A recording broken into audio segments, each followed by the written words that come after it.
Recording. Okay, we'll go ahead and call the meeting of the Dover Municipal Water Task Force to order. It is, Sarah's coming in now. It is now 4:02, make it 5:02, sorry, I'm Central Time, 5:02 p.m.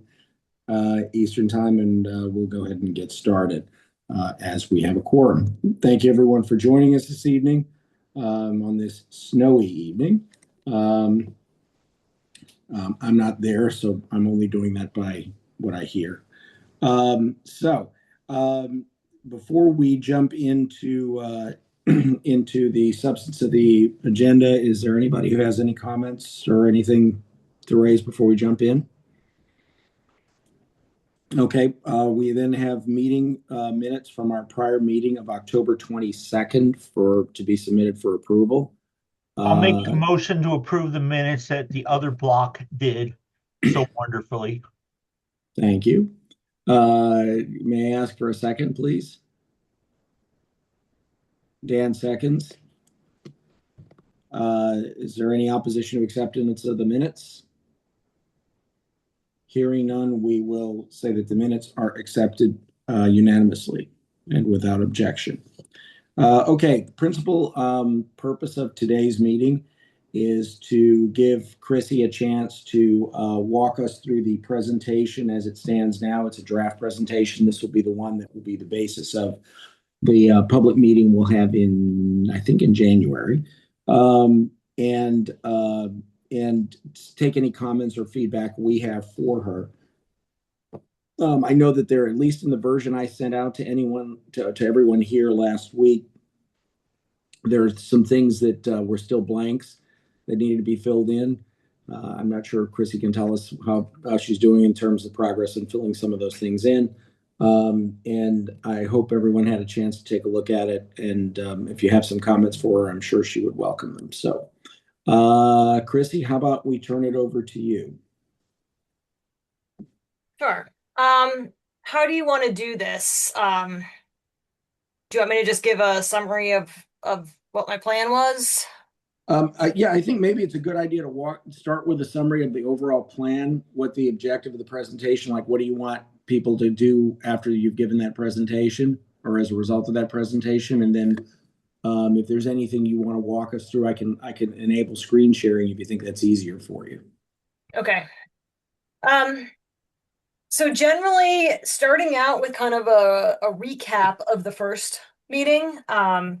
We did get some comments following the first meeting that some people missed it, or there was the recording, but there was also some comments that maybe some people didn't understand the survey results that were presented. So just kind of a quick recap on that.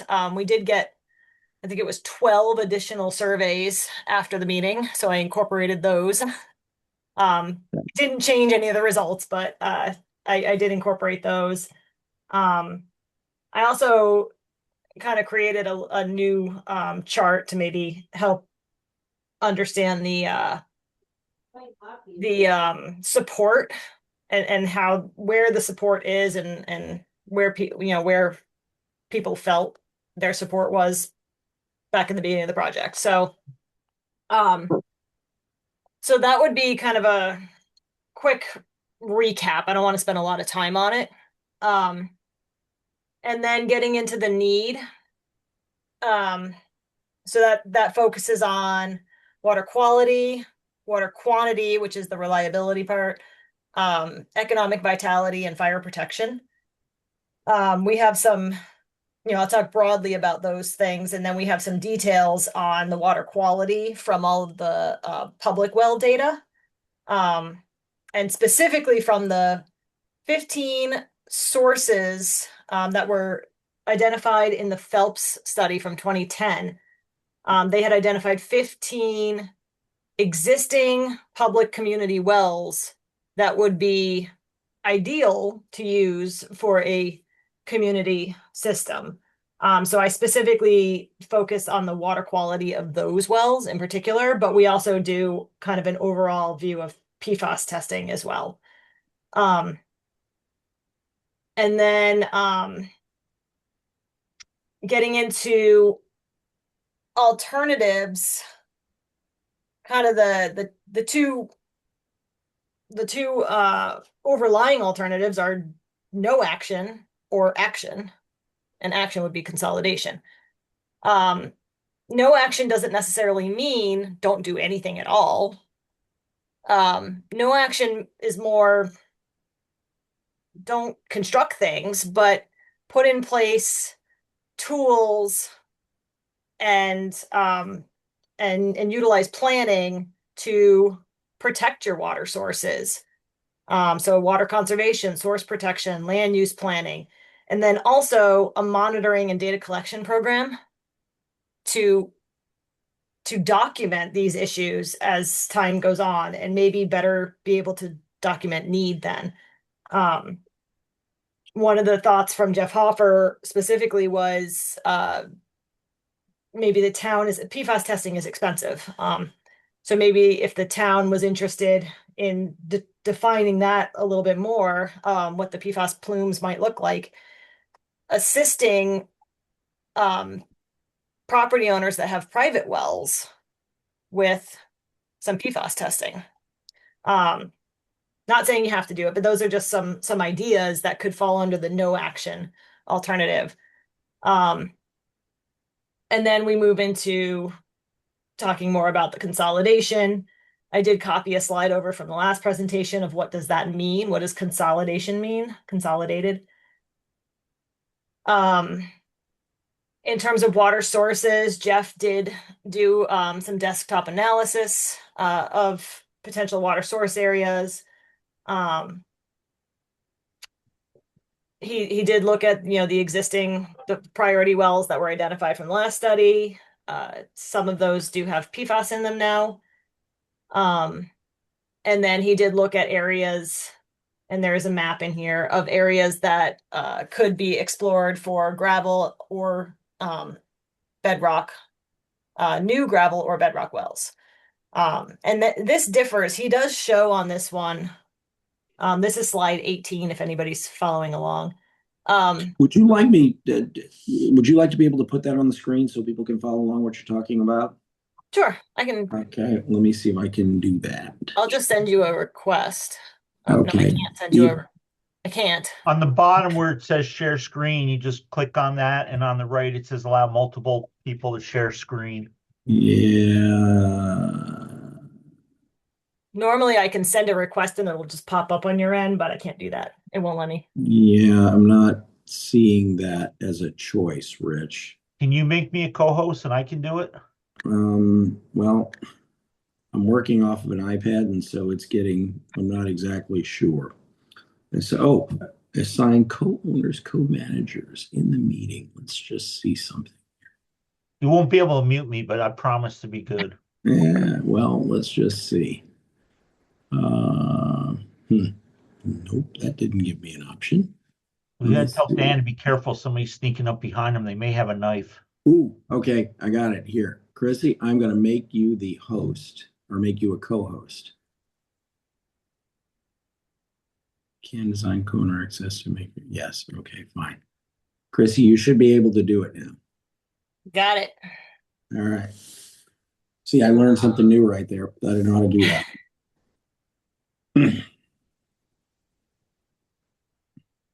Zoom in a little bit here. I don't see. I have an ultra wide screen, and people tell me that when I share my screen, it gets really small on their end. So I can see it. It looks good. Okay, so this is the map that Jeff put together about for the potential areas that source exploration could be performed in for a new well. And let's see, the green.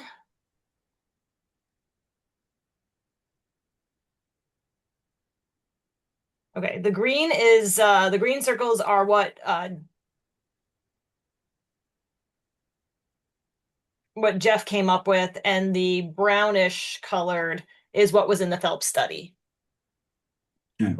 So the greens, so you can see it differs a little bit, a lot from the Phelps study. So these green areas are what Jeff Hoffer would propose for looking for a gravel well.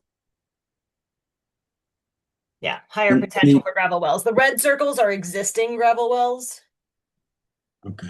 that are owned by private property owners. They're not public wells.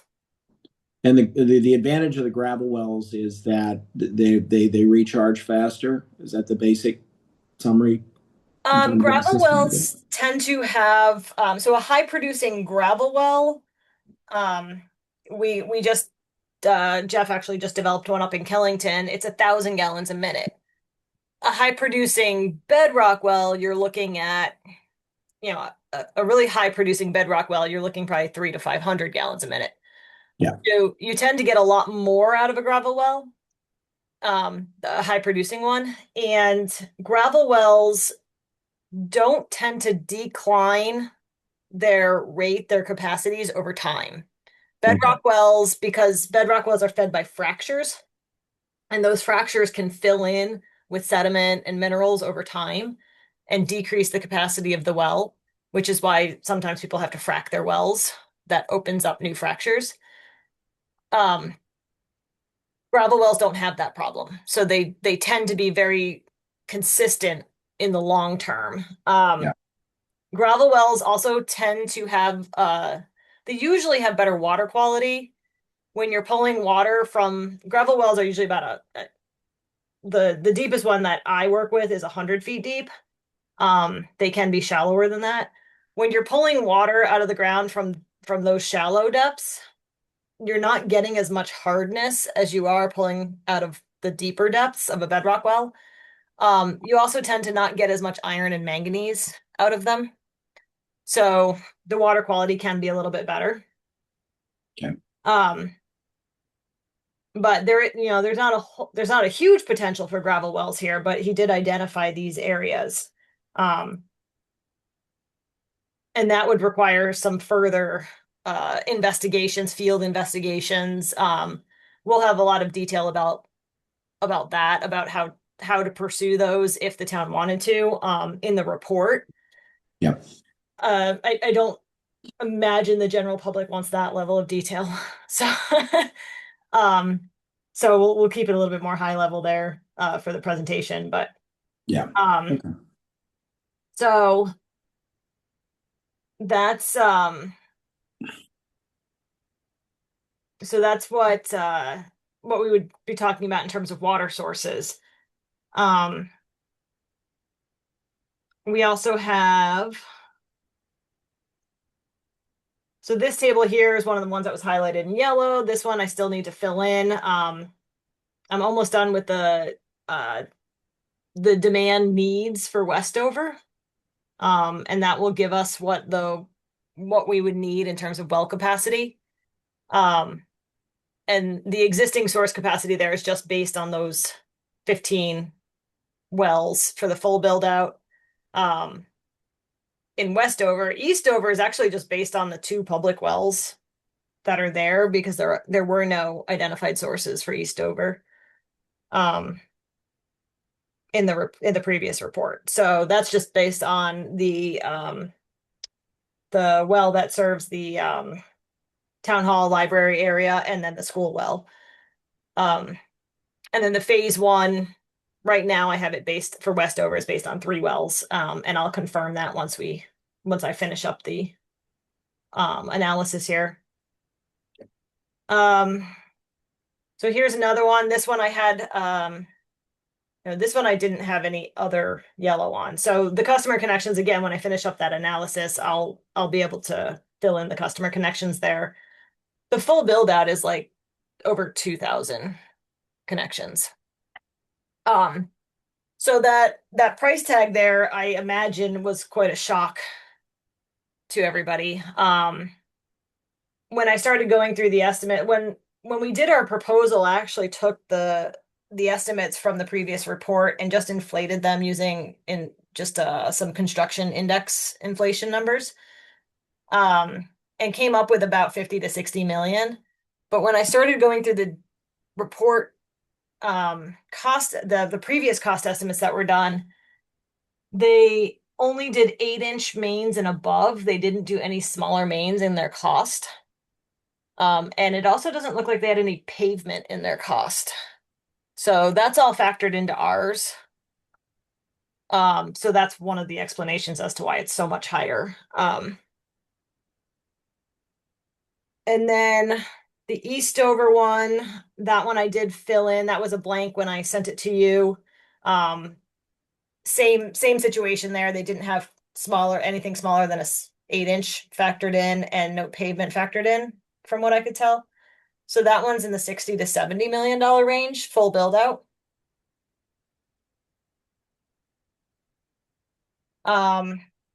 Service areas, these are the same as what was in the report. And this is depicting the full build out. This matches what the Phelps report was. We've discussed previously that there's nothing wrong with this design at all. We're not going to reinvent the wheel here. But that we were going to look at prioritizing areas. So we just recreated this basically from the previous report. We are going to be touching it up though, because in some areas it shows the map was supposed to show 8 and 12-inch water mains and nothing smaller. And it does show some smaller, some ones that I think should be smaller. So we're going to have some revisions to this just to fix it up to match our cost estimate. So then we have a phased approach. On this one, based on the survey results that we had, there isn't a lot of support for providing better water service to second homeowners. And unfortunately, actually, that's where all our sources are. But there isn't a ton of support for that from the permanent residents of town. So what I focused on was the commercial corridor, because providing better water service to the commercial corridor and fire protection along that corridor, the fire protection improves safety throughout town. That would actually serve people a little bit outside of the commercial corridor as well. And then providing improved water and taking away the requirement that every single business have its own public water system, public water supply, and all the permitting that goes along with it. That could be a big hurdle for a new business to take on. So this makes that easier for them and would ideally result in economic vitality, revitalization, which I know you have a local option tax there. So the better your economy does, the better your local option tax revenues are. So I focused on Route 100 from Tannery Road to the town office. So that's a pretty long stretch there. And that can certainly be phased. It would have to be phased starting from the north end. You would have to build the north end first. You see here the project cost for that is 20 to 25 million. That's doing the whole stretch. That's Route 100 from Tannery Road all the way down to the town office.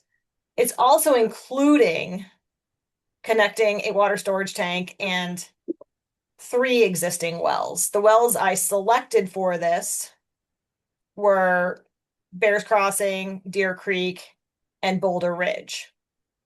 That's what's factored into the cost estimate here.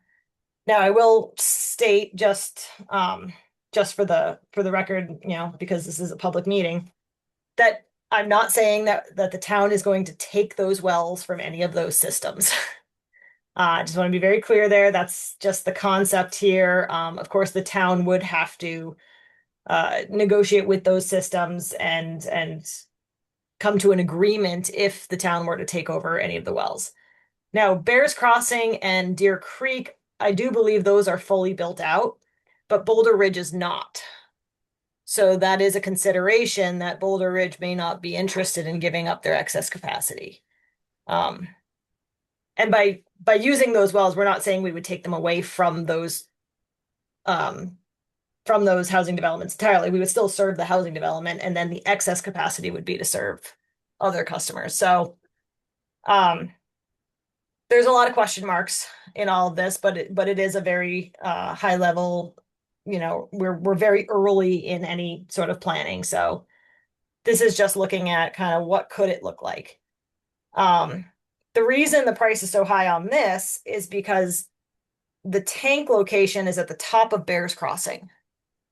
So even if we don't connect anybody else, we'd have to run a 12-inch main from the tank all the way down through Bears Crossing, up Handle Road, over Tannery to Route 100. And that's just to connect the tank to the system.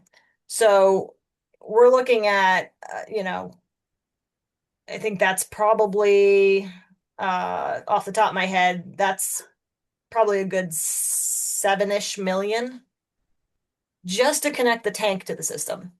The 3 wells, Bears Crossing would be easy to connect, because it would just a short connection from to that 12-inch main. But we would also need to run 12-inch main north on Route 100 to the Deer Creek and Deer Creek well, which is right off of Route 100, and then up into Boulder Ridge to their well.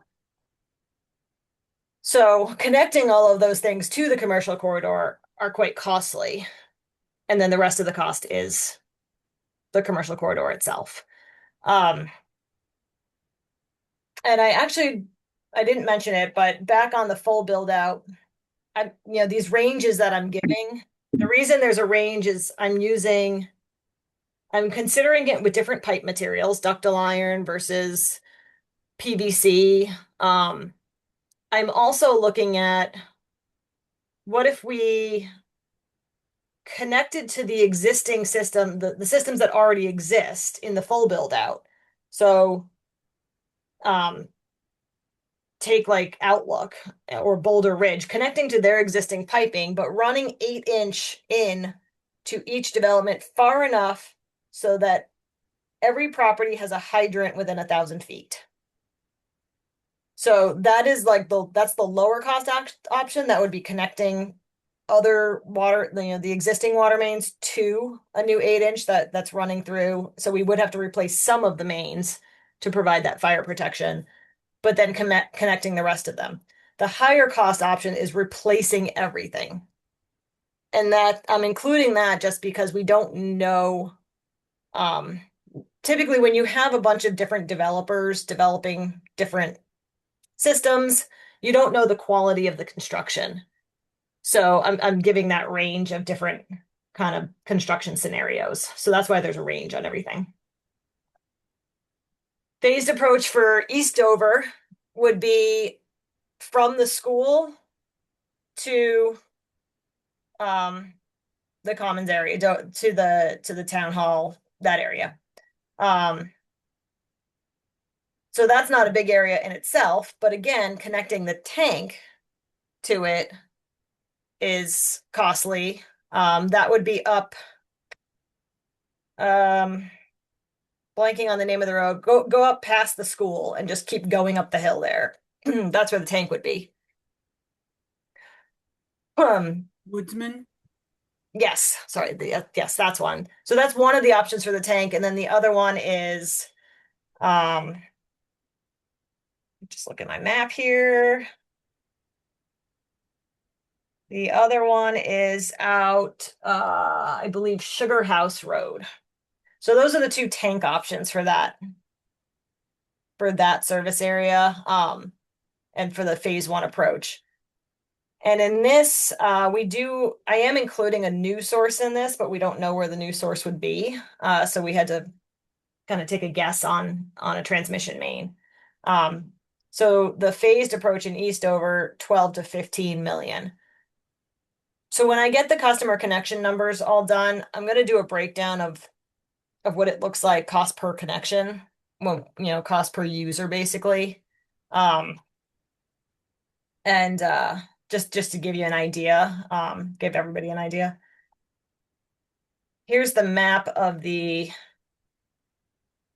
phases. I'm going to change the color of the phased, the areas that are phase 1 so that they stand out a little bit more. But the yellow line is the full build out, and then you can see the commercial corridor here in Westover would be the phase 1. And then this area here in Eastover would be phase 1. And again, this one could be phased even further, starting from the north. But one of the concerns I had with that is that if you said, okay, we want to spend, the town wants to spend 5 million on phase one, that's going to build you a tank. It's not going to connect anybody. It's just going to build you a tank. So the concern is there might not be a whole lot of support for spending $5 million to build a tank without connecting anybody to it. So these are some big numbers here. Bigger than the last time. And the phasing for the commercial corridor is tough. I also considered another option. I haven't done the costs on it yet, but I started thinking about it because of what I just said about trying to phase this, and you're going to spend 5 million building a tank. Another option would be, so that building the tanks up on the mountain is the system's getting pressure by gravity because of the tanks. The other option is to do a constant pressure system. That's what a lot of these existing systems are. They're all constant pressure, which means they have some hydrodynamic tanks there, and the pump just kicks on and off based on needs. So the hydrodynamic tanks cover a very low flow, a few toilets flushing at night and stuff like that. But generally, the pumps are coming on and off all the time, and they run on variable frequency drives, VFDs, so that they come on to the speed that they need to come on. They're not always full speed on. So one of the options is to do something like that, but because of the yields of the wells, you would still need storage at each of the well sites to handle that. Now, these well sites all do have storage, but it's not big enough to handle this size. So the storage would be to equalize the peak flow and also to provide the fire protection.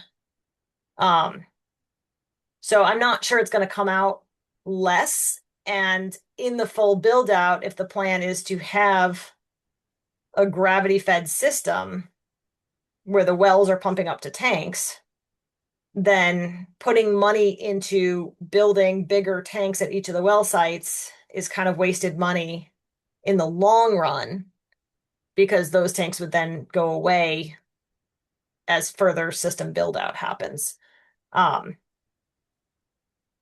So, and then let me zoom back out again. Hold on there. And then just kind of the, what happens next. So people know what's coming.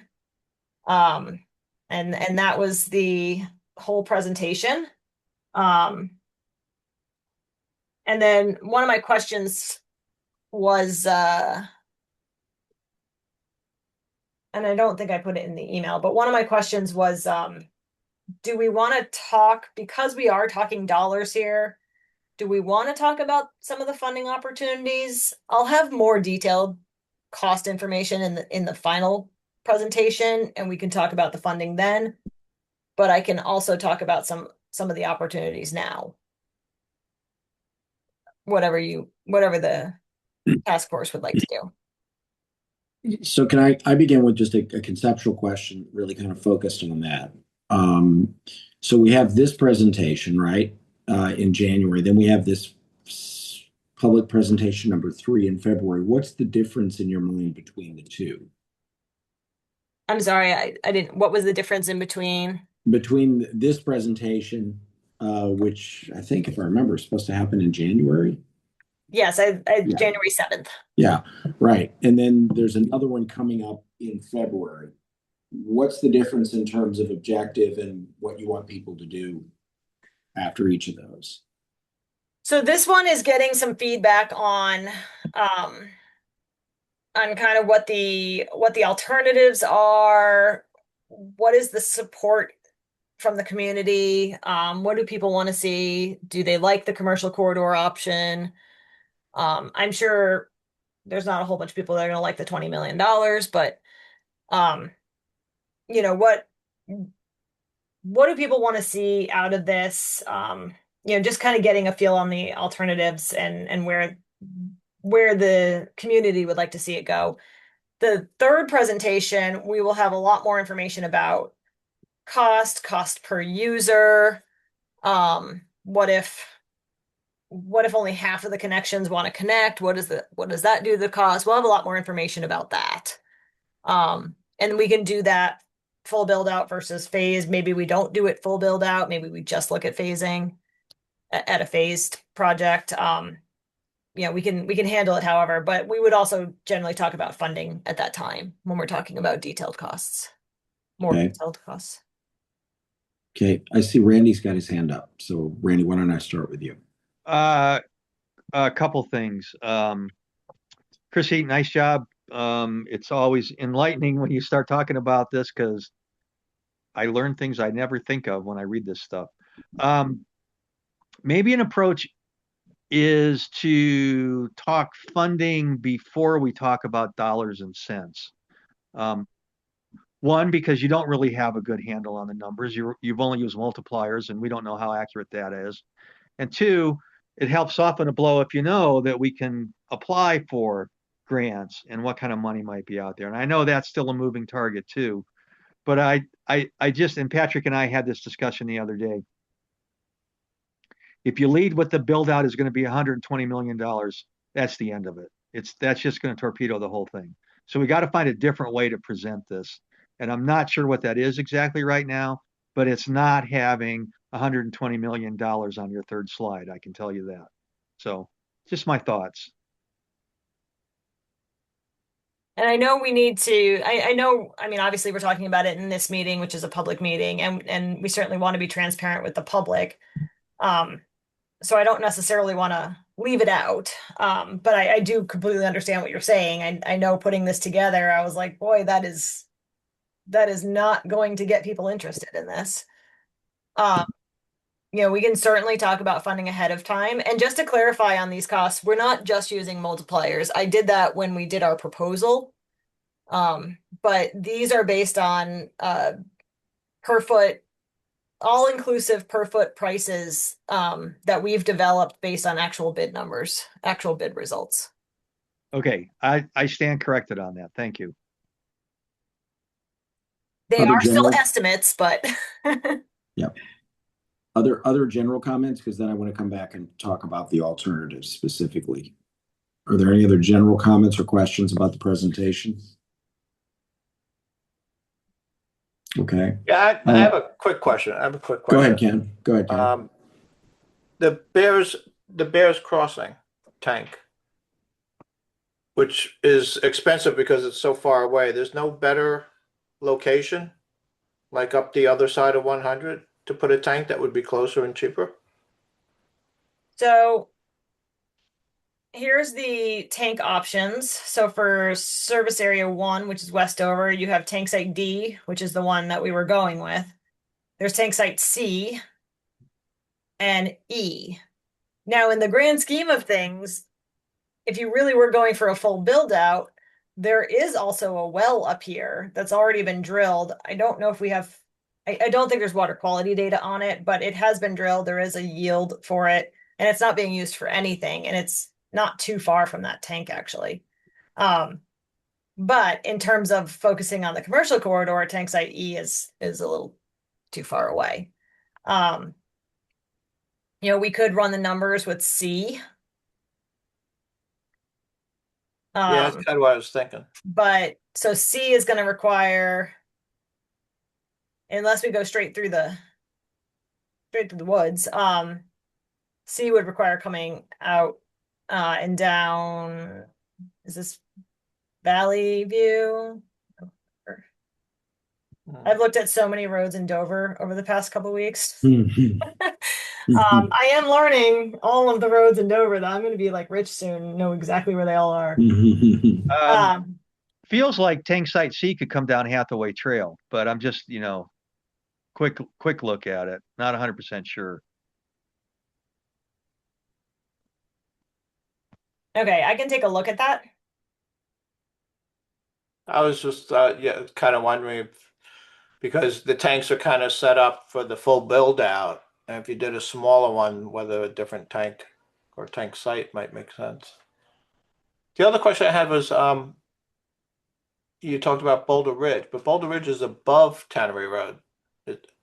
Yes, so is Deer Creek. So is Deer Creek. Good point. Yeah, so Boulder Ridge up in here. I don't know if you guys can see my Yeah. And that's going to be a water source? and Deer Creek is right up in here somewhere, I think. Or maybe a little bit further south, somewhere in there. So those would be two of the water sources. And so we'd have to run a pipe down that section of Route 100 to connect. And I will mention on the tank sites, they do have to be at a certain elevation to provide sufficient pressure. So these tank sites that were identified are high enough to provide pressure to everything within this, these yellow areas. If we're focusing on the commercial corridor, the tank could be down lower. It just can't be used then to serve the higher elevation areas. Right. Which would then, it's not a problem. You can still build out a water system more. You would just have different zones of the water system using pressure reducing valves. But if the tanks were lower and closer, that could be on the smaller build out, that could be as much as $5 million cheaper, right? No, the $5 million is just to build the tank. Right, but you were saying it was like, so it was like So it's a couple million to run the transmission main. a So couple million to run it. from the Bears Crossing, you'd have to run the transmission main from, all the way down here, down the main road, up Handle, and over Tannery. Okay. Oh, and you're saying that's 2 million. Yeah, off the top of my head, I'm not Ballpark. exactly, but ballpark, yeah. Okay, so it's not like you're saving a whole lot if you move the tank. And like I said, I did consider, and I can do the numbers for it. Each of these wells here, they have tanks associated with them already. They're just not big enough to serve the entire commercial area. So we'd have to upsize those, but then they wouldn't be used. I mean, it's possible we could use them in the future still, with various controls in the water system. We work with water systems that have a lot of different controls to make sure tanks don't overflow. If you have a tank up on the mountain and a tank down below with no control in between it, the one below is going to overflow all the time. Right. And you lose all your water. So you have to have various controls to separate the different zones. Okay. So any other general questions before we move to kind of more specific alternative-based questions? I have just one comment. Go ahead, Rich. So I just, I know it's just some different thoughts. One of my thoughts on the original group was, get the tank site up high and it serves everything. And if you're going to have multiple sources feeding it, that's the only things that require power is to get the water out of the well and up to the tank. And if everything else is gravity, it's just that much less that can fail, that much smaller generator you need, that much smaller your operating budget's going to be. And is it being, penny wise and pound foolish trying to find another area? And then, like the Bears Crossing site that could probably serve, most of the area and, make it so that you can build it out. That was one of the impetuses besides Obama bucks was that Mount Snow had their master plan. They were going to have to develop a water system anyways, to combine with them to make one big water system. Rich is correct that a constant pressure system would have a higher operation and maintenance cost. You have not just the well pumps, but you had booster pumps as well to maintain that constant pressure. A gravity system is very simple. The town of Manchester is a gravity system. They have two wells in the valley and they pump up to 2 tanks on the mountain and those set pressure for the whole system. That's all they have. They don't have another booster station in town. It's very simple. So it tends to be very low maintenance. You don't have a ton of operation costs. You don't have a lot of power costs to run booster pump stations, etc. It feels like I'll just to build on that. it feels like if there's a way to keep it simple and keep operating cost and operating risk down, that's probably the preferred under whatever options we present. That's probably a preferred assumption, I would think. Does anyone on the call here agree or disagree with that? I agree with that. It brings another question to mind. Are you doing any kind of operating budgets? Yeah, so we will have an estimate for operation for for, you know, like if we do look at a constant pressure alternative to serve the commercial area, we would have a budget associated with that. So we will include that. That's included in our life cycle cost analysis. Okay. Patrick, So just one more, just follow up Go to. ahead. Go ahead. I- Yeah, go I ahead, ju- Rich. I just Please go. noticed, Chrissy, we just got notices too, when you have multiple systems with pressure, different pressure boosting areas and stuff. Now there's a new certification for that to run the system. So the more certifications you require to run a system, the less people that are going to be available to operate it. And I think you're creating more issues also down the road, or you have to pay people more money to actually run the system. Yeah, it does affect the class of the license, and as you move into more complicated systems, you have to have the more involved licenses, and those folks do like to get paid more. Yeah. All right. Questions about the four alternatives that Christie's presented here. And does anyone have any thoughts or reactions to those as the base alternatives that get presented at this meeting?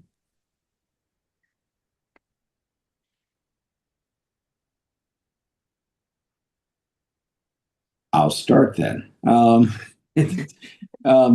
Chrissy, thinking about the the the the Westover phased approach focused on the commercial corridor.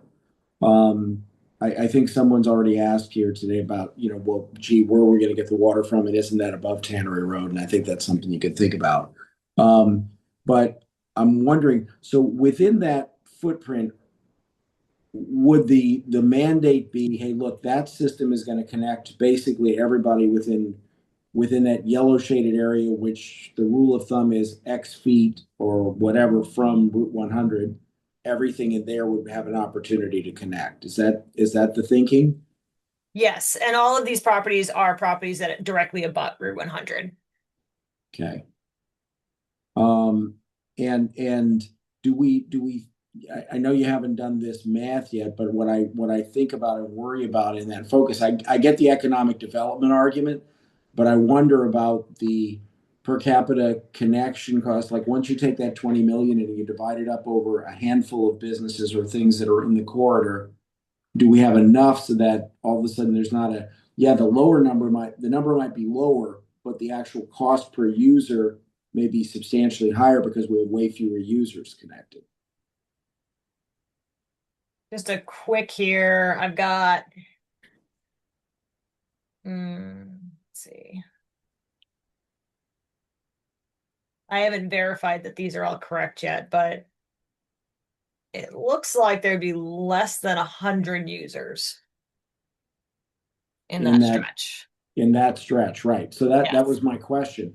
So if we spend 20 million to connect, call it 100 users, versus something higher to connect more, because I'm in my mind, I'm thinking the density in terms of numbers of residential connections is actually farther up the hill back toward the mountain. Yeah. I'm wondering, what your thoughts are, or what the thoughts of the group are in terms of that question, because I can see the logic, but then with 100 users, that's a lot of money per connection, a lot of expense for a kind of very narrow user base. Yeah, I mean, it certainly is. I'll before we have this presentation, I will have a number on the connections. And I will include a cost per, we can do a cost per user just to get an idea. One of Yeah. the things to note though is, and I don't know how the town might want to address this.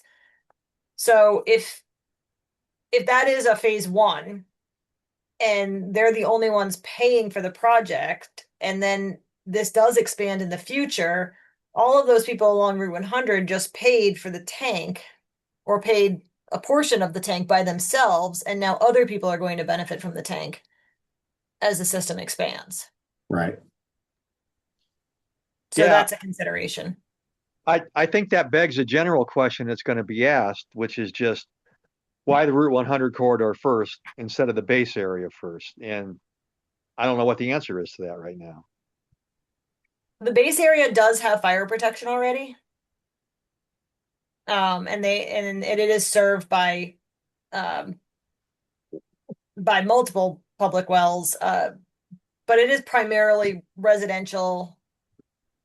Outside of the few Mount Snow buildings, it is primarily residential. No, the base area is served by the overflow pond and by the snowmaking pond down at the old McGovern pit. I don't think there's For fire protection, you mean? fire protection yet. Yeah. I mean, the base area has fire protection and it's served by public wells. Right. Yes. Okay. I'm sorry. Two separate things. I wasn't clear about that. Yeah. So it is primarily residential around there. There's a lot of residential connections, which does help with the density and the number of properties paying for it. But we can add that in as an alternative and just see what folks think about it. The feel I got from the survey results was that there's not a lot of support to provide water for second homeowners.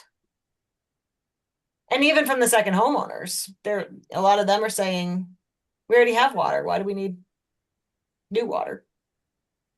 How many really how many total survey responses did you get? Did you end up getting, Kristen? Let's see. 570. That's pretty good, actually. Ken, you were going to ask a question, I think. I think it was addressed that if you serve okay. the base area, that's mostly the second homeowners, and they were generally not in favor of public water anyway. Is that correct? Yeah, there was a lot of comments to the effect of, well, we already have water. Why do we need different water? Why do we need to pay more money for water when we already have it? Or is somebody going to take our well away from us? So it was a lot of that. And, the reason I thought to focus on the commercial corridor is because there isn't fire protection there, for one. Yeah. And then the economic vitality part of it. I think that there's a logic to the commercial corridor. I think the question I would raise is there a financial reason to expand it? I think the questions that you heard, and I'll say this, and I'm going to shut up and let other people react to what I'm going to say. I think the questions we hear about, I have water, it's fine. Why should I pay for it? Why should I pay? We could probably hear that from 90% of the people in the town. Already. I think the point is if we think it makes sense because of the objective data we've put together, then there's an information or educational element of what we're trying to do to answer that question for people, right? I'm not afraid of that question if the answer is a good answer, right? So I can give you a real good answer, Patrick. I Go ahead. manage a commercial water system that the day before Thanksgiving had no water. Their well used to produce 4 gallons a minute. It was producing less than a quarter of a quart a minute. So over Thanksgiving, they were gone with water. Luckily, it was an easy fix, but it's not so easy because I had to hire an engineer to do a whole bunch of work, and we still don't have a permit for it. And that could be a homeowners association come Christmas week. And then they would wish that they had this public water system, and water Right. quality changes, and people drill wells, and other people's wells go dry. I mean, I think that's that's kind of the reason why. Yeah, it feels like, Rich, that leads to something actually that Randy and I spoke about this week. And Randy, if your recollection's different, add anything. But I think it feels like that at the top, if of the presentation, conveying clearly, reminding people why we're here, that there have been, instances of water quality issues or water availability issues, and we're kind of there are economic development implications, kind of fire protection, all of those things. Just remind everybody, kind of hit them over the head. I know we've told them this before. I know we've told them a little bit of this in the presentation, but almost hit them over the head with this, so that they know, here's why we're doing this. We're not just going through an intellectual exercise to see, oh, gee, how much would it cost if we did it? No, there's a reason we're doing this. Fire protection was pretty much the number one response of why people thought it would be good to do this in the surveys. So people do like the fire protection aspect of it. Right. A lot of the water quantity issues we don't have documented. There's been reports to the town of I've run out of water. I did check. The state has a drought reporting website, and there are no reports in Dover of any wells running out of water starting in August, whenever the drought really hit. I think it was August. There's nothing on it for Dover. So the silver lining of Rich's issue is now we do have a documented water quantity issue where there was a decrease in the well yield. And that's one of the things that Jeff Hoffer is also recommending, is that all of these wells that were identified as priority that could be used for a new system, they should all be yield tested, because all of these yields, the testing was done decades ago. Yeah. And we don't know if these wells still have the same yields that they had decades ago. Right. Well, and that also informs us, that gives us some data on, if the yields have gone down, why have they gone down? And is there a wider problem we're just not aware of because we haven't done the testing and no one's reported it. Crazy thought on that. There are a couple of companies that drill and or maintain wells in town. I doubt they're going to tell us anything. Maybe they will, or maybe you know them well enough to ask the question. Is there a way to get any data from them? Do they have to submit data on yield tests they do when they drill a new well? They submit a well driller's yield. They submit a well driller's report when they drill a new well, and it has a yield on it.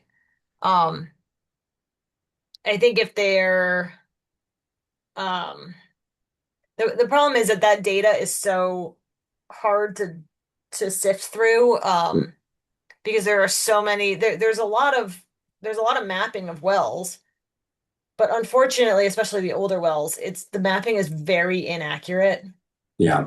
And I click on a well and I'm like, that's not for that property, and I'm like, that's for like 4 properties over. Yeah. Okay. So unfortunately it's really inaccurate in terms of location, and the names associated with the wells are the property owner, are the person who owned the property when the well was drilled. You're right. Okay. And so if that person doesn't still own a property, own the property, then I don't know where that well goes. So then let me ask a different question then. Is one way to answer this? I mean, in the surveys, you presumably, maybe the answers you didn't have any. Nobody said they have problems with water availability. And they probably may or may not even know if they had problems with water quality. But some of it's visible, like people have iron or manganese in the well. But unless somebody's getting their water quality tested, they may not know they have a quality issue. Is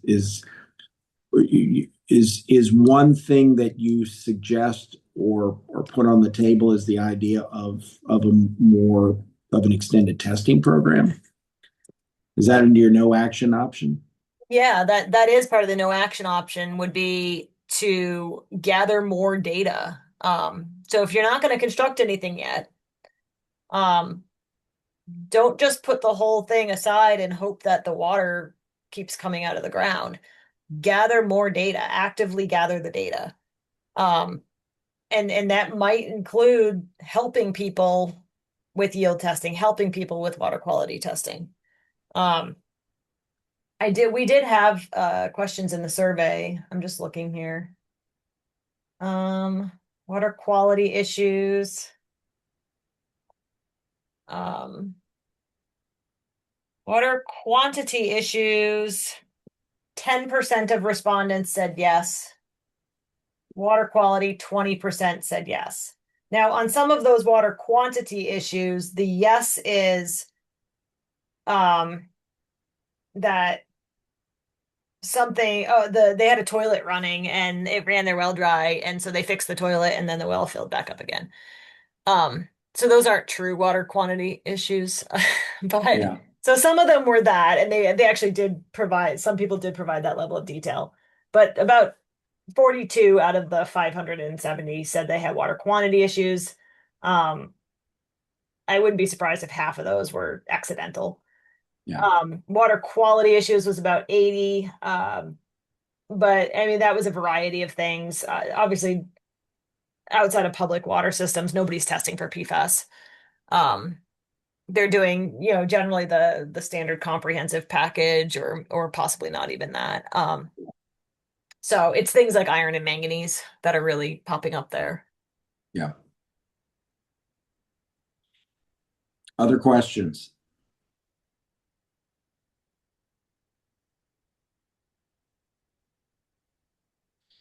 Okay.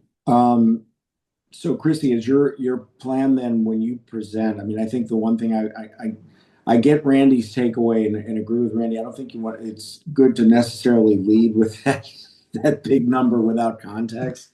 I mean, there's some context, but we can perhaps talk offline a little bit about some thoughts on formatting. I don't think we need to do that here. Let's see. Will you be in this presentation? Will you go all the way down to a modeling out under these assumptions what monthly cost might look like for users?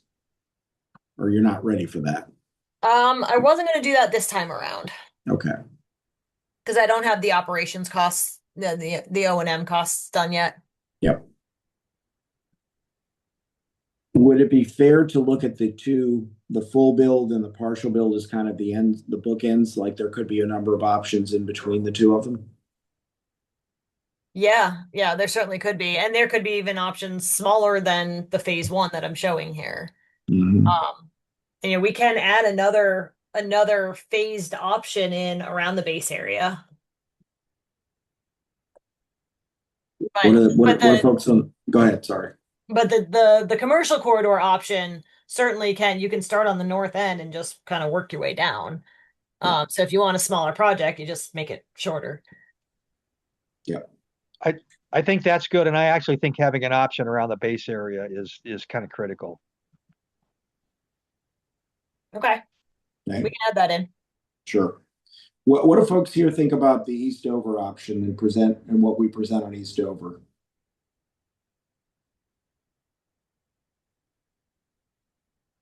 I'd like to see, and one of the things we actually had originally just gone up to the top of the hill, because once you get up by the school, you're kind of a little set.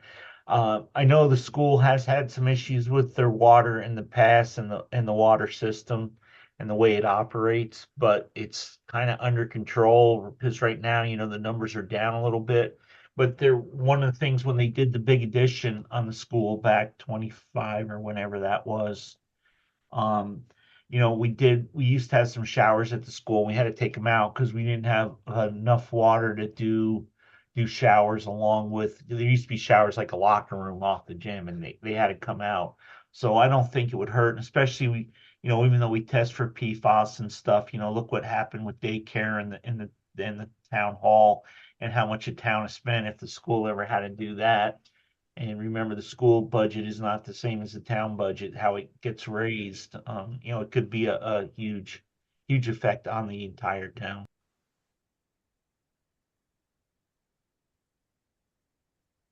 Any other comments on Eastover, on the presentation of these options for Eastover?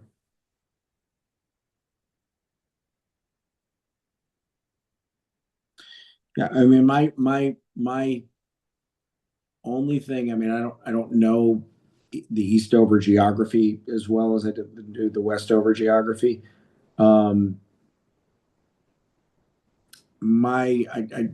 It feels like what we're really talking about here might not just be the whole thing or it's actually the whole thing is a phased project, right? It could be a $190 million project that covers everything, or it could be a $20 million project that covers something, just a small piece of something, or it could be less, I guess. I think we have to show what Eastover might look like, but I'm not convinced that there's a lot. Like if we were to ask everyone in Eastover, you might have more people that would say, I don't have any problems with water quality or availability. I mean, is that a fair statement, Chrissy? I did break it down by East and Westover respondents. Uh-huh. The water quality issues, 68. So 68 of the water quality issues were Westover and 10 were Eastover. Yeah. Water quantity, 35 were Westover, 7 were Eastover. Right. I also put together these charts that I didn't have last time. This is whether people think that a consolidated public water system would benefit Westover on the left and Eastover on the right. The darker blue is the Westover respondents and the lighter blue is the Eastover respondents. Yep. So you can see on this one, the Eastover respondents were not supportive of a water system in Eastover. So you had, oh, I see. I got it. Okay. I understand. So what's interesting to me is that you see Westover respondents would say that there is a needed benefit to Eastover than there are in Eastover who would say there's a benefit in Eastover. Well, my takeaway, yes. So there are definitely more Westover respondents that thought public water, consolidated public water would be beneficial. Yeah. In East and Westover. I mean, there were more respondents from Westover generally, but it seemed like a lot of Westover respondents kind of just said, well, we don't really know about Eastover, so we're going to say maybe. Or no. But Westover respondents did seem more supportive of Westover. There's not a whole lot that didn't answer. And there was quite a few in the maybe category there. Maybe those are the indifferent people. But Or just don't know. Or just didn't know. And obviously the yeses are a lot more here. So it did stick out to me though. This is why I did this. It did stick out to me that the Eastover respondents were clearly not very supportive of Eastover getting a water system. I mean, I feel like you need to present the Eastover thing anyway, because for that reason, you need to explain this is what we heard, right? So while we've presented this as an option, it may be a reasonable conclusion is we may come back to that later. We're not going to say never. We just may not come to that now. I mean, I think the reason I'm keeping it in here, you keep it in the report. You're doing a report. You might as well put the alternatives in there for it, and that way, if there is funding in the future and there is support in the future, it's in the report. Yep. I don't want to take it out because we've already done the work on it. So you leave it in there, but it's not. I think it just becomes not as high a priority as Westover. Yeah. And then the only other thing I'd say I take away from this slide is to the comment of that there are if you match up the maybes, compare them to the yeses and the nos in both cases, the maybes suggest that we need to go really really much deeper in terms of a communication program. If we think that this is something we're going to go forward with, we've got to really educate people a lot more. It feels like. Yeah, I mean, the survey went out very early, and a lot of the responses were, a lot of the maybes, especially, were, I don't have enough information. Yeah. Yeah. Understandable response. All right. Are there any other comments or questions about the presentation? I'm sorry. I apologize if I've hogged your time, Chrissy.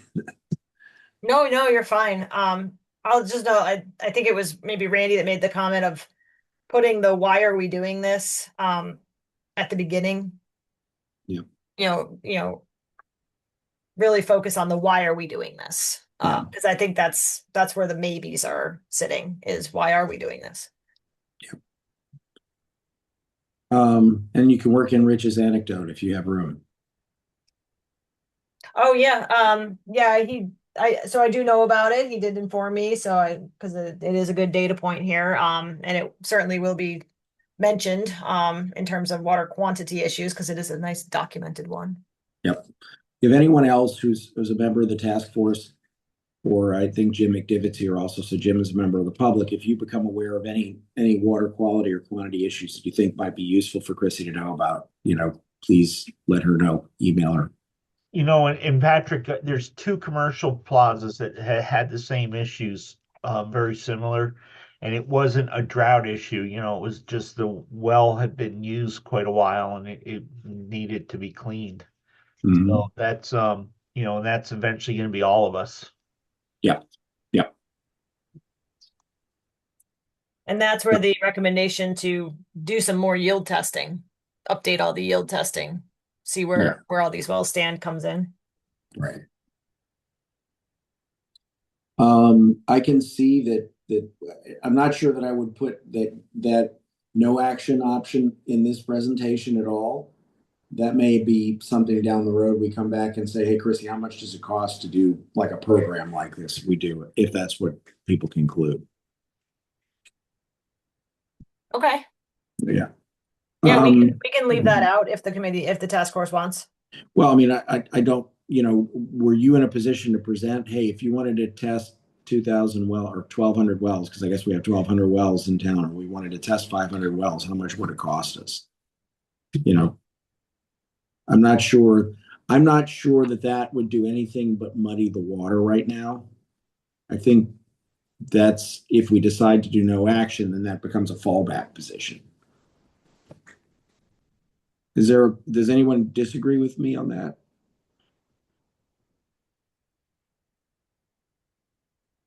Okay, I'll take that as nobody disagrees with me on that. Okay. Any other questions or comments for Chrissy? Okay, so we have our meeting on January 7th is our next meeting, and I think we need to try to, Chrissy, we'll have that at the town hall, I think is the idea, and then you'll do a presentation there, and I think we need to, between now and then, kind of get the word out. Yes. Yeah. Okay. Randy, I'll have a chat with you afterwards about, how we might be able to get the word out with your former colleagues over at the Deerfield Valley News. That sounds good. You know where to find me. Yep. Does anyone else have anything else to bring before the committee tonight? Do we have a time on that meeting for January? I think we do. Give me a second. 6 o'clock, I think it was. Yeah, I think you're right. Oh, yes, and thanks for that, because we actually had that meeting in January, and then we had the final public presentation of the full report. Is that the right way to understand that, Chrissy, in February? Yes. And we have 2 tentative dates. We had February 11th, or during President's Week, February 18th. And I think we marked both of those. I'm not sure why we thought we wanted to think a little bit more about whether we wanted to be during that, which week we thought was going to be better in terms of improving participation. Does anybody have any thoughts about that? Is that President's Week or is the 18th during President's Week? Week of this, yeah, the 18th is week of President's Week. Yeah, okay. President's Week probably gives a lot more people, especially second homeowners, to participate. Yep. Does anyone have a strong opinion about the 18th or the 11th of February, either the 11th or the 18th? That way I can lock it down with Jeanette in terms of the calendar and where we're going to have it and all of that. I think it's so crazy that people can't attend, and I think President's Week is a very poor time to do it. Yeah, I don't think that's a good week either. Yes, there will be more second homeowners in town, but also locals will either be gone or will be working or just busy. Yeah. Yeah. I think maybe the 11th. You're gonna miss.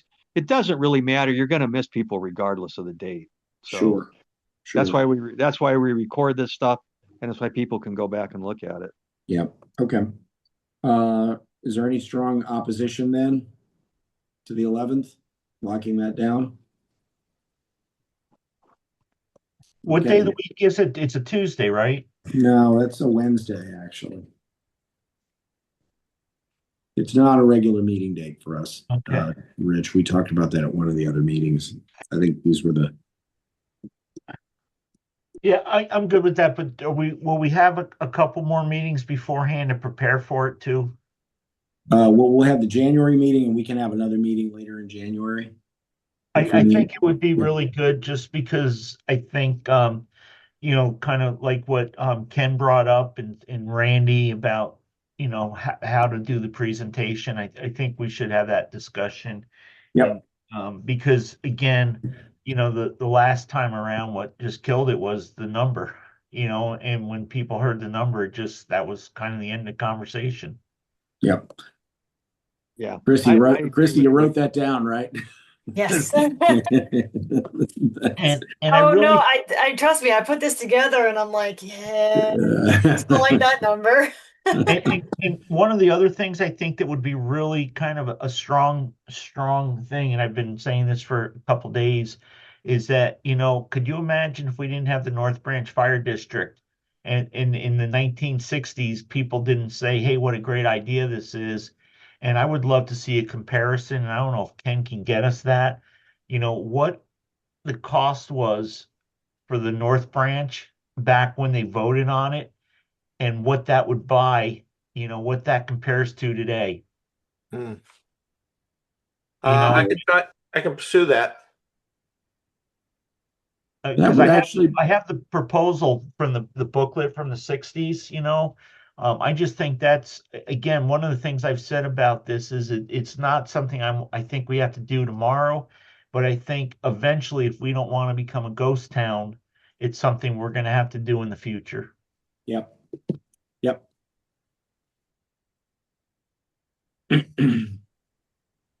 Okay, any other comments or questions? We'll stick with the 11th. Actually, Rich, to your point, what I'll do between now and then is actually look, we could potentially pick up at our regular meeting later in January. Perhaps we can talk about, Chrissy, if you think you'll be ready by then, or substantially ready by then, we could certainly use the second January meeting as kind of a dry run. Would that be the 28th? Give me a second. Let me look. That would be the January. That would be the 27th, because don't we normally Oh, meet sorry. we normally meet on Tuesday. No, we normally meet on Wednesdays. Sorry. The 28th. Yes. Yes. Would that work?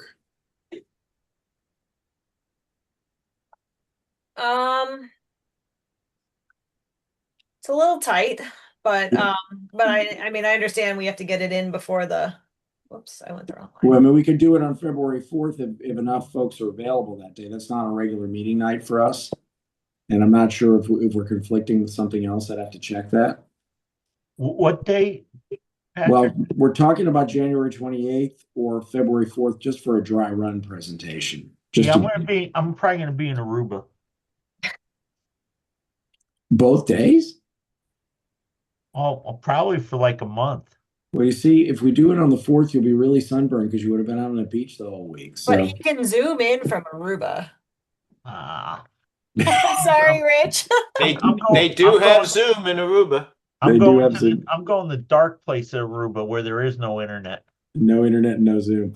The 4th would be better because I think that it would be best to get something out to everybody before that meeting Yeah. to take a look at it. And so if I have to do before, the 28th, that's getting really tight from the public meeting from the 7th to getting something put together for the final. Is there, other than Rich being sunburned, is there opposition to trying to have just a dry run meeting on the 4th, a week before? That way Chrissy can kind of run through the whole thing and we can give her any feedback we want to at that meeting. I just canceled my trip for you, Patrick. I'm not You going. got it. Rich, Are you that's talking about- what I like about you. Patrick, are you talking about moving the 28th meeting to the 4th or just having an additional special meeting on the 4th? I think we would have a special meeting on the 4th instead of the meeting on the 28th. We'd cancel the meeting on the 28th and meet on the 4th. That's all subject to me being able to actually confirm we can do this. Okay. You don't think we still need the meeting on the 28th? Only if, Chrissy, you have something you're going to want to talk to us about on the 28th. That's really going to be driven by you. Okay. We do have the other presentation earlier in January, on the 7th.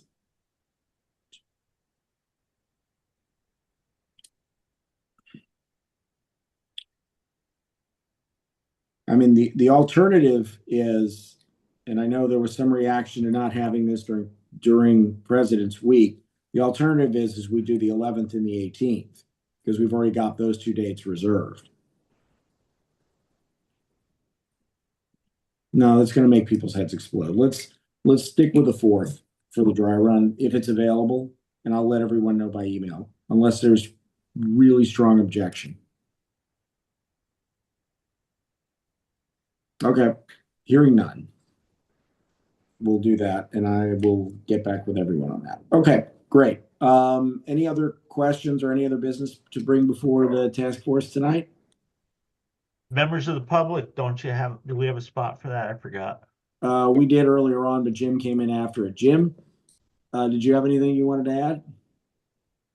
Or anything that you wanted to say or ask? He is muted. I'm good. You're good? Okay, Yep. Thanks, Jim. Okay, then may I ask for a motion to adjourn, please? I'll move to adjourn.